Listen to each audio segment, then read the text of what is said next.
po, we would like to confirm po na around 11:30 Jakarta time of September 3, kagabi po yan, ahead po tayo ng 1 hour po sa Indonesia, ay nahuli na po si Alice Guo, o also known as Gua Waping ng Indonesian Police, diyan po sa isang hotel sa may Bantam Province of Indonesia po.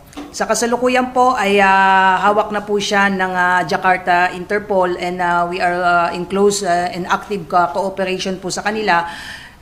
Ito pong arrest po na ito ni Alice Guo ay result po ng PNP's active coordination and cooperation po sa Indonesian National Police. Pursuant po yan sa Memorandum of Agreement na napirmahan po between the Philippine National Police and Indonesian National Police way back 2017, at kasama po doon sa cooperation po na yon at memorandum po is yung ating pong coordination in preventing and combating transnational crime, at of course yung exchange of intelligence information. So yung efforts po ng PNP ay nagbunga na po, at ito nga po under custody na po si Alice Guo ng ating counterparts. At kanina pong ito po siya, nahuli na po siya, para ayan po siya, sa isang hotel po siya nakuha, at leader lang po natin yung ating counterparts. Ito po siya, under detention.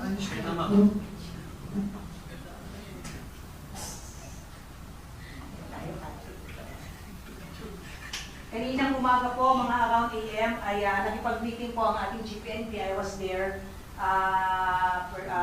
Na-witness po natin yung meeting po ng ating GPNP sa ating foreign counterparts para pag-usapan po kung paano po yung magiging paglipat po ng custody ni Alice Guo sa Philippine National Police. Ayan po, nag-meeting po via Zoom si PNP, at ayan po siya, pinakita po.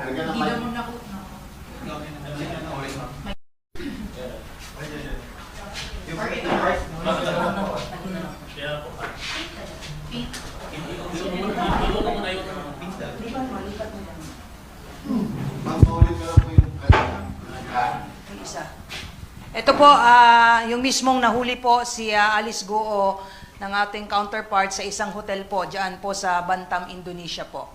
At ito po yung kanyang larawan nung siya po ay under detention na. Mga around 5:34 po ito na nakuha po based po sa timestamp po.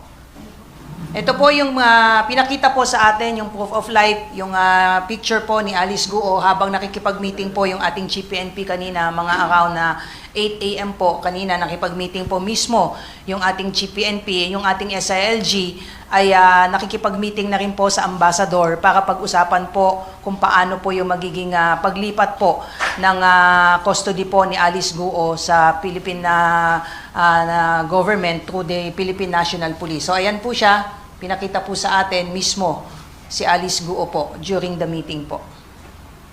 So ayan po siya. Yan, naka-smile po siya. Ayan po siya. Wala na. Ayan po siya.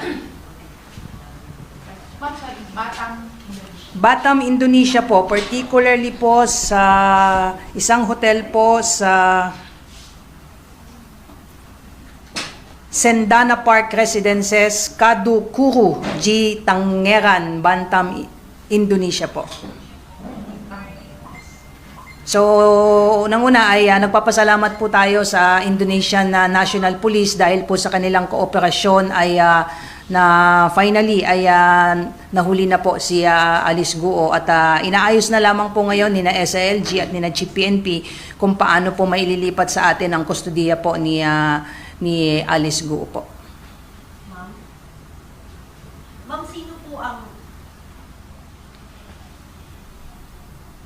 Ma'am, sino po ang susundo kay Alice Guo?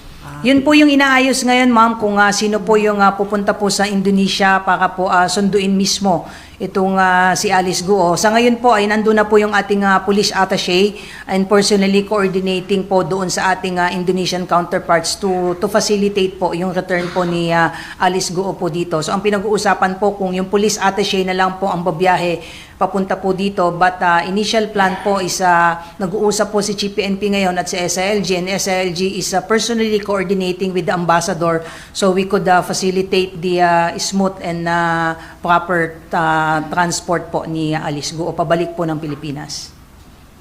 Other details nung arrest na, sinong kasama niya before she was arrested? Sa ngayon po yung ibang details po ay nakiusap po yung ating foreign counterparts, kasama po sa naging usapan yon. Yung other details po is they opted to keep it muna for the meantime para po na rin sa protection po ni nung tao po nito, and of course out of respect din po sa family. The family accordingly was already informed na nasa kustodiya na rin po nila si Alice Guo po. Ano na yung naging basis doon sa arrest ng Indonesian police kay Alice Guo? Is it because pumasok siya ng Indonesia illegally? Remember po, meron po siyang existing warrant of arrest na inisyo po ng Senate. So yan po yung pinag-uusapan po ngayon, and most likely po kung mapupunta na po ito sa kustodiya po ng PNP ay ito-turn over po siya sa Senate po dahil yun po yung may existing warrant po sila at ang PNP po ang naatasan na iserve po itong warrant of arrest against her po. Ma'am, aside kay Mayo, meron po kang ibang hinahanap?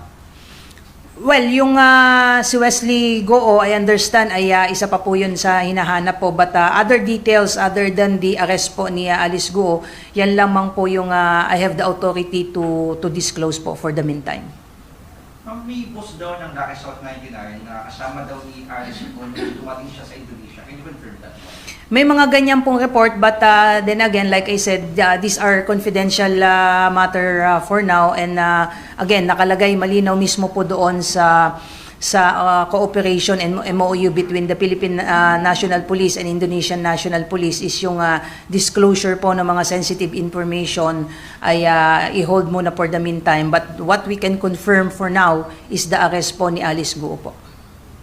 Ma'am, yung mga images ba na yan, live yan na nakukunan ni PNP Chief kanina? Or nakita niya sa... Yes, nakita namin. I was there during the Zoom meeting, and we requested na maipakita sa atin si Alice Guo at pinakita naman sa atin nung ating counterparts po. So, initial messages or Any words from statement from Alice Guo? wala po.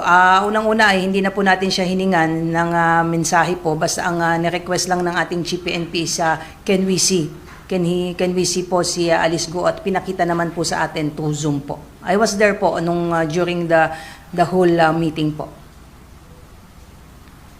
Yung kung saan siya i-detain no, napag-usapan? Initially po, ang napag-usapan po ay since may existing warrant of arrest po siya na inisyo po ng Senate, the PNP has the intention po to return the at least to turn over the custody po ni Alice Guo po sa Office of the Sergeant at Arms po.